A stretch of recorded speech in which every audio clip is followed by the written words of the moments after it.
Mon panier n'a pas grand-chose à faire. Et oui, cette semaine, c'est la cuisine qui vient à moi. Pour mon dîner, j'ai fait appel à La Belle Assiette, un site de chef à domicile. Je choisis le chef du jour, Wim Vallée. Le menu, escale à Cancale, comme un hommage au chef corsaire, Olivier Rollinger. Je valide. Total, 353 € pour un dîner à 7. Ça fait grosso modo une cinquantaine d'euros par personne. 24 heures plus tard... Bonsoir. Bonsoir. Wim Vallée de La Belle Assiette. Enchanté, bienvenue. Notre cuisinière débarque à la maison. Elle déballe ses victuailles. Qu'est-ce qui caractérise votre cuisine? Il y a rarement plus de 3 ingrédients dans ma cuisine. J'aime bien pouvoir identifier vraiment ce qu'il y a. Et je suis inspirée par plein de choses. Donc, je suis d'origine asiatique, donc forcément il y a toujours un peu de gingembre, un peu de citronnelle qui traîne. On mange quoi ce soir? Le menu ce soir est un peu un hommage à Cancale. C'est une région, Cancale-Saint-Malo, que j'apprécie particulièrement. Il y a une sacrée bande d'affamés qui arrive. Pas trop la pression? Je suis ravie d'avoir un retour de gastronome, parce que c'est comme ça qu'on progresse. C'est quand les gens voilà, vous disent ce qu'il faut faire mieux, et voilà, donc c'est l'occasion. En piste, le temps de dresser, et on démarre les festivités.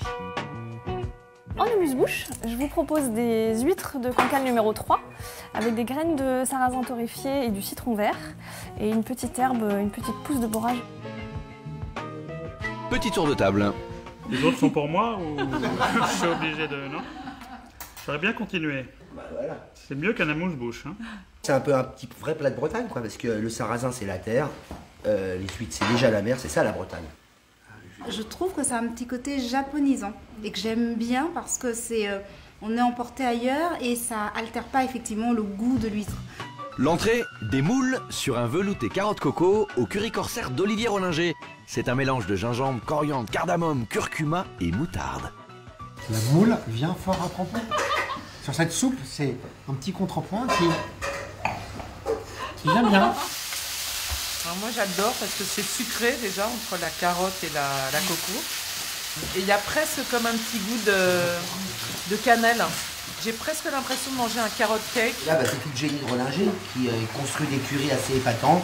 Et c'est vraiment un plat cancalien désormais, c'est un plat de corsaire, quoi. Je trouve que les épices de Rollinger en fait travestissent la carotte. On a l'impression de manger des lentilles, on a l'impression de manger un plat indien. Et c'est extrêmement intéressant parce que tout d'un coup on voyage. Un tout petit peu trop sucré peut-être à mon goût. Sinon c'est parfait parce que c'est ce que je vais pas manger au restaurant et que je ne ferai pas chez moi. La suite. Alors en plat, je vous propose du lieu jaune poché dans un fumé, bok choy blanchi et sauté à l'huile d'olive et à l'ail, poireaux même punition. La sauce, donc c'est une réduction du fumé avec de la crème et infusée dans le vin doublon, le fameux curry français de Pondichéry. Et parsemé de poudre de coriandre. C'est une assiette hyper lisible, hyper claire, hyper simple. Le poisson est nacré, la chair est magnifique, il se tient super bien. Donc là, tu as ton poireau, ton chou pak choy et ton lieu cuit, tout ça à l'étuvée. Donc tu as un côté vaporeux, un côté léger, c'est très construit en termes de cuisson, beaucoup plus qu'en termes de saveur. J'aime beaucoup. La seule chose, c'est qu'on m'a parlé d'épices, et là, le côté corsaire, c'est des petits bras. Hein. C'est très réussi mais ça reste dans un esprit bucolique. Il manque un peu d'audace, un tout petit peu d'audace. Le dessert, une poire pochée, un sablé breton et un crème chocolat au poivre noir. La poire et le chocolat, plus le gâteau aux épices.